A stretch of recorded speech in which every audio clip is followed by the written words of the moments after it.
गेवराई पायगावचे सरपंच मंगेश साबळे हे नेहमी वेगवेगळे आंदोलन करून चर्चेत असतात। पण साबळे जे काही आंदोलन करतात त्या आंदोलनामधून प्रशासनाला वठणीवर आणण्याचा एक संदेश दिला जातो। कधी पैसे उधळून तर कधी कार जाळून साबळे गावाचे सरपंच झाले। याला 3 वर्षे होऊन गेले। आपल्या गावामधील अडचणी सोडवण्यासाठी मंगेश साबळे नेहमी वेगवेगळे आंदोलन करत असतात। तरी देखील त्यांच्या गावामधील असे काही प्रश्न आहेत जे अजूनही प्रशासनाने सोडवले नाहीत। त्यामुळे गावकऱ्यांना त्यामध्ये बऱ्याचशा अडचणी येतात आणि सरपंच म्हणून गावकऱ्यांची मदत करण्यासाठी मंगेश साबळे नेहमी पुढे येतात। असंच गावामधील एक पाण्याचा प्रश्न सोडवण्यासाठी आणि गावामधील महिला बहिणींना साथ देण्यासाठी मंगेश साबळे यांनी आज दाढी मिशा करून साडी घालून महिलांना साथ देण्यासाठी जिल्हा परिषद कार्यालयासमोर पाण्याचा प्रश्न सोडवण्यासाठी त्यांनी एक अनोखं आंदोलन केलं। विधानसभेच्या वेळेस गावकऱ्यांनी मंगेश साबळेंना सपोर्ट केला होता।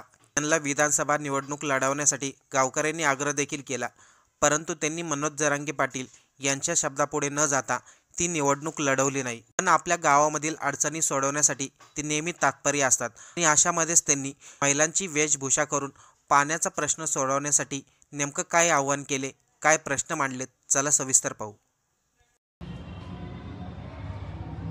नमस्कार मित्रांनो, मी सरपंच मंगेश साबळे बोलतोय। पण आज या ठिकाणी जिल्हा परिषद कार्यालय छत्रपती संभाजीनगर या ठिकाणी मी सरपंच म्हणून आलेलो नाही, तर माझ्या गावातल्या महिलांचा आवाज म्हणून या ठिकाणी आलेलो आहे। माझ्या गावातील महिला आहेत, त्यांना 2-2 किलोमीटर पाणी डोक्यावर आणावं लागतं, प्यायला पाणी नाही। सुरुवातीला शुद्ध पाणी नव्हतं म्हणून आडात बसून आंदोलन केलं, त्या महिलांनी मला मतदान दिलं आणि मी सरपंच झालो। आणि आज 2 वर्ष जवळपास होतोय। जल जीवन मिशनचं काम या ठिकाणी 2020-21 मध्ये चालू झालेलं आहे। जल जीवन मिशनचं काम 4 वर्ष झाले, अजून पूर्ण झालेलं नाही। त्या छड्या आणल्या, पैप आणले, रोडमध्ये दाबून टाकले, ते पैप सडायला आले, मात्र जल जीवन मिशनचं काम अजून पूर्ण झालेलं नाही। 4 वर्ष झाले जल जीवन मिशनचं उद्घाटन झालं, 1,80,00,000चं इस्टिमेट तयार केलं बघा मित्र। 4 वर्ष झाले पैप रोडमध्ये दाबून टाकले, अजून काम झालं नाही। कुठं काम अडकलाय, कुठं घोडा पेंट खाताय का? 4-4 वर्ष एका जल जीवन मिशनच्या कामाला लागताय। पूर्ण तालुक्यामध्ये, पूर्ण जिल्ह्यामध्ये ही अवस्था आहे। आणि माझ्या गावाची अवस्था सांगण्यासाठी माझ्या गावाच्या लेडीजच्या माध्यमातून, महिलांच्या माध्यमातून सीओ विकास मीना आहे, त्यांच्यापर्यंत माझ्या गावातील महिलांचा कांत पोहोचावा। मुख्यमंत्री देवेंद्र फडणवीस, तुम्ही म्हणता लाडकी बहीण आहे, तुमच्या लाडक्या बहिणीला जल जीवन मिशन मध्ये पाणी प्यायला अजून मिळत नाहीये।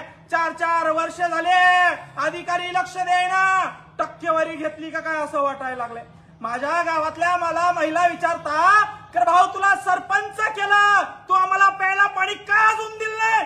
3 वर्ष झाले तुला सरपंच केलं, डोक्यावर पाणी आणावं लागतंय, डोक्यावरचं खांद्यावर आणलं होतं, पण 3 वर्ष झाले जल जीवन मिशनचं काम चालू आहे, अजून काम पूर्ण झालं नाही। यांच्या सीओनच्या, डिप्टी सीओनच्या, वाघमारेंच्या आणि जे काही डेप्टी इंजिनियर आहे त्यांच्या ताटाखाली काहीतरी वडगणं लावले असतील म्हणून हे कामं थांबलेले असतील। आणि ही वस्तुस्थिती पूर्ण महाराष्ट्रात आहे। आणि म्हणून सीओला विनंती आहे, हे इस्टिमेट आहे जल जीवन मिशनचं, 1,80,00,000चं इस्टिमेट आहे। 4 वर्ष झाले काम चालू आहे, 4 वर्ष झाले तुम्ही भ्रष्टाचार केलाय, 4 वर्ष झाले तुम्ही महिलांना आमच्या प्यायला पाणी या ठिकाणी दिलं नाही। आणि म्हणून गेवराई पायगाव गावाच्या महिलांच्या वतीनं सीओला या ठिकाणी आम्ही निवेदन देण्यासाठी आलो आहे की लवकर आमचं जल जीवनचं काम सुरू करा, आमच्या लेकरांना, आमच्या महिलांना प्यायला शुद्ध पाणी द्या। हे फक्त निवेदन आहे, तुम्हाला हात जोडून विनंती आहे।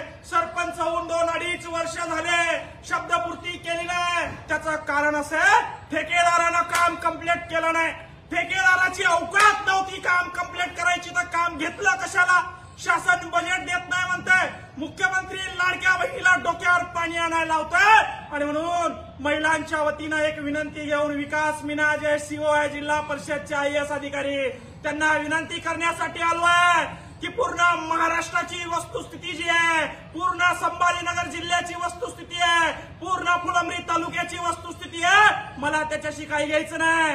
माझ्या गावात 2020 साली तुम्ही उद्घाटन केला जलजीवन मिशनचं. आज 5 वर्ष झाले नळ अजून आले नाही. मी गावात जायला मला नाक राहिलं नाही. महिला मंडळ मला रोज रोज विचारतात नळाचं काय झालं, पाण्याचं काय झालं, नळाचं काय झालं, पाण्याचं काय झालं.